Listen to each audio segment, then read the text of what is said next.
আসসালামু আলাইকুম। সুইসুতার আজকের পর্বে সবাইকে স্বাগত জানাচ্ছি। আজকে একটি ট্রিক্স শেয়ার করব আপনাদের সাথে। এই যে জামা দেখতে পাচ্ছেন, জামাটা আমি তৈরি করেছিলাম।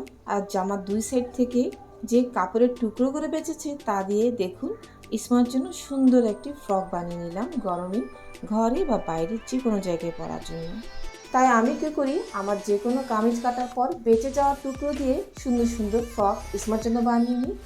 তার একটি ভিডিও আজ আপনাদের সাথে শেয়ার করছি। কাটাকুটি এত কিছু দেখিয়ে সময় নষ্ট করব না, শুধু একটু ধারণা দিয়ে দিচ্ছি। জামার দুই সেট থেকে বেঁচে যাওয়া কাপড় আমি এভাবে লম্বাটে করে নিয়েছি। আর যে পাশে হাতের টুকরো কেটেছি সেখানে কিছু কাপড় থাকে, যারা সবসময় কাপড় কাটাকাটি করেন তারা অবশ্যই জানেন।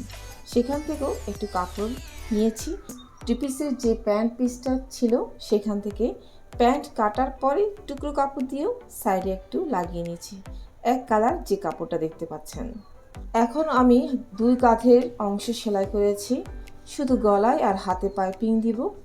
আর টুকরোগুলো লাগানোর পরে দেখতে পাচ্ছেন এক লাইন শেপের কামিজটা কেটে নিয়েছি।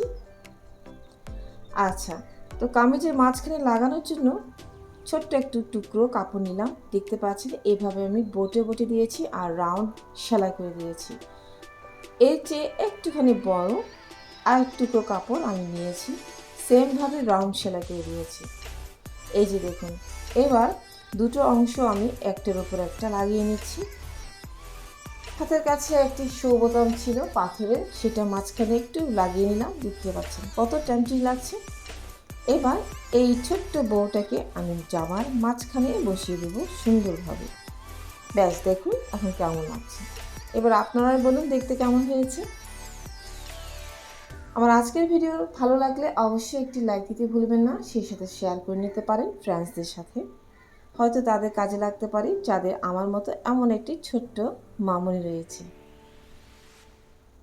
এরকম অনেক সুন্দর সুন্দর টিপস অলরেডি আমি আমার চ্যানেলে শেয়ার করেছি।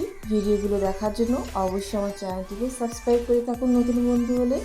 আর যারা অলরেডি সাবস্ক্রাইব করে পাশে আছে তাদেরকে অসংখ্য ধন্যবাদ পাশে থাকার জন্য। এই প্রচণ্ড গরমে এরকম জামা বাচ্চাকে পরিয়ে রাখতে পারেন, দেখতেও অনেক সুন্দর লাগবে তাকে, আর সেও পরে অনেক আরাম পাবে। ইদানিং যা গরম পড়ছে না, ভারী কোনো জামা তো পরতেই পারে না, সেই সাথে সুতি ছাড়া কোনো জামাই যেন পরতে আরাম লাগে না। তাহলে এখন বিদায় নিচ্ছি, ইনশাল্লাহ নতুন কোনো ভিডিও নিয়ে খুব তাড়াতাড়ি আবার দেখা হবে। ভালো থাকবেন সবাই, আর আমার জন্য দোয়া করবেন। আল্লাহ হাফেজ।